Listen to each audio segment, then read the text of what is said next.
समुद्र मंथन में से कामधेनु गाय के निकलने के बाद अब फिर से एक बार असुरों और दैत्यों ने उस समुद्र को मंथना शुरू किया। इस बार उन्होंने पहले से अधिक ताकत के साथ समुद्र को मंथना शुरू किया, क्योंकि वो लोग चाहते थे कि जल्द से जल्द उनको अमृत प्राप्त हो जाए। लेकिन विधि के विधान को कौन टाल सकता है। जहां अब तक हलाहल विष कामधेनु गाय आए थे, अब बारी थी उसी समुद्र में से एक हाथी और घोड़े के निकलने की। अब असुरों और देवताओं ने अपने मंथन की प्रक्रिया को चलाए रखा। जैसे जैसे वो समुद्र को मंथते गए, वैसे वैसे वातावरण में एक अलग सा शोर महसूस होने लगा।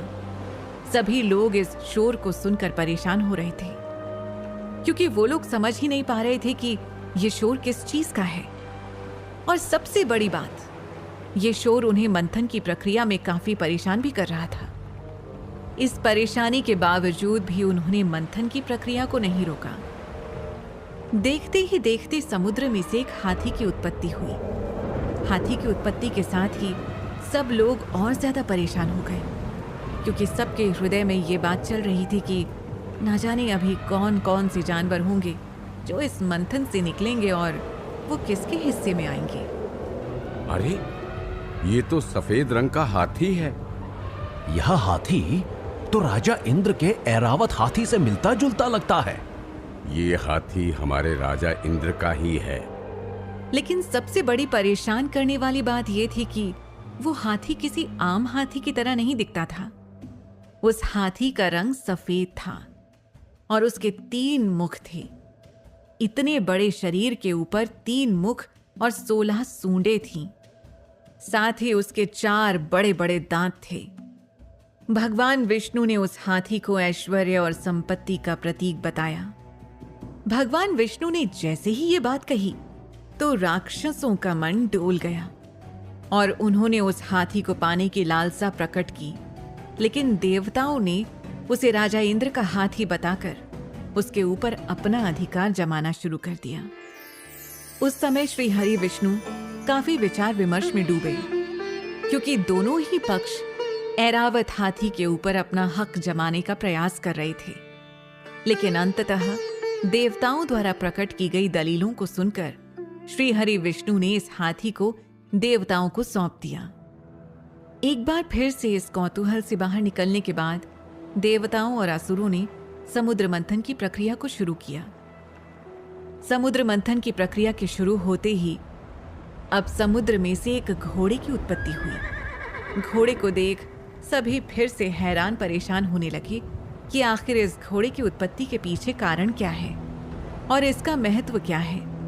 तो भगवान श्री हरि विष्णु ने सबको इस घोड़े के बारे में बताते हुए कहा कि ये उच्चैःश्रवा नाम का घोड़ा है। ये घोड़ा आम घोड़े जैसा नहीं है, बल्कि ये एक चमत्कारिक अश्व है। इस उच्च श्रेणी के घोड़े में आकाश में उड़ने की भी अद्भुत शक्ति है। इस घोड़े को असुरों के राजा बलि ने ग्रहण किया। मानव जीवन की दृष्टि से देखें तो उच्चैःश्रवा घोड़ा मन की गति का प्रतीक है। दुनिया में मन की गति को ही सबसे अधिक गतिशील माना गया है। अगर आप अमृत रूपी परमात्मा की प्राप्ति चाहते हैं तो आपको अपने मन की गति पर नियंत्रण रखना होगा, तभी आप परमात्मा को प्राप्त कर सकते हैं। इस घोड़े के लिए भी भगवान विष्णु ने बताया कि यह समृद्धि का प्रतीक है, इसीलिए जहां पर भी ये घोड़ा रहेगा वहां पर हमेशा सुख समृद्धि का वास होगा। साथियों, ये बात तो पूरी तरह से गलत है। समुद्र मंथन से अब तक जो कुछ भी निकला उस पर सिर्फ देवताओं ने ही अपना हक जमाया है। ये हमारे साथ धोखा हो रहा है। ये देव हमसे मेहनत करवाकर सारा फल खुद ले जाना चाहते हैं। नहीं, तुम लोगों को अवश्य कोई भ्रम हुआ है। जो वस्तु जहां शोभा देती है वह वहीं अच्छी लगती है। इसी कारण अश्व को स्वर्ग लोक भेजा गया है। परंतु मैं तुम्हें यह वचन देता हूं कि जैसे ही समुद्र में से अमृत की उत्पत्ति होगी, वैसे ही उस कलश को दोनों पक्षों के बीच समान मात्रा में बांट दिया जाएगा, ताकि ना देवताओं को और ना ही तुम लोगों को इसके लिए किसी भी प्रकार का कोई दुख हो। लेकिन अगर इस बार भी हमारे साथ छल हुआ तो ये सृष्टि का नाश हम लोग अपने हाथों से कर देंगे। फिर चाहे हमें अमृत मिले या ना मिले, लेकिन हम इस धरती पर किसी भी व्यक्ति को जीवित नहीं रहने देंगे। हम सब कुछ नष्ट कर देंगे तथा इस धरती को आग लगा देंगे। दोबारा मंथन आरंभ होता है। इस बार समुद्र से लक्ष्मी रूपी नारी निकलती है, जो स्वयं लक्ष्मी का अवतार थी। इस नारी को ब्रह्मा ने सागर पुत्री का नाम दिया। इस सुंदर स्त्री के लिए देवता और दानवों में युद्ध होने लगा। फिर सागर पुत्री के रूप में जन्मी माता लक्ष्मी ब्रह्मा के पास इसका समाधान मांगने जाती हैं। इस तरह ब्रह्मा देवताओं और दानवों को याद दिलाते हैं कि नारी पर उसकी इच्छा के बिना कोई अधिकार नहीं जमा सकता। अपने लिए किसी को स्वीकार और अस्वीकार करने का निर्णय केवल नारी का है। इस तरह ब्रह्मा ने सागर पुत्री के लिए स्वयंवर प्रथा की शुरुआत की, यानी अपनी इच्छा से अपने वर चुनने का अधिकार दिया। स्वयंवर के दौरान सागर पुत्री के रूप में जन्मी लक्ष्मी भगवान विष्णु के गले में वरमाला डाल देती है। तुम लोग व्यर्थ चिंता कर रहे हो, ऐसा कुछ नहीं होगा।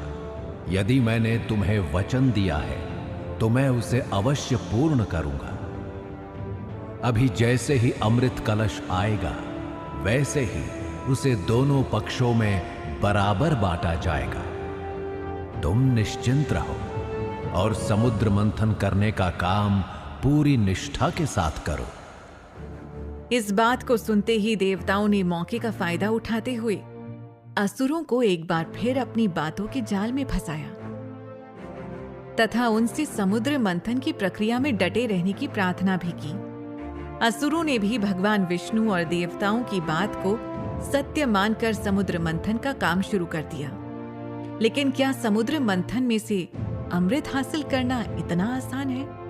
और क्या समुद्र मंथन में से सिर्फ ऐसी ही चीजें निकलेंगी जो देवताओं के पक्ष में जाएंगी, या कुछ भी ऐसा नहीं निकलेगा जो असुरों के पक्ष में जाएगा?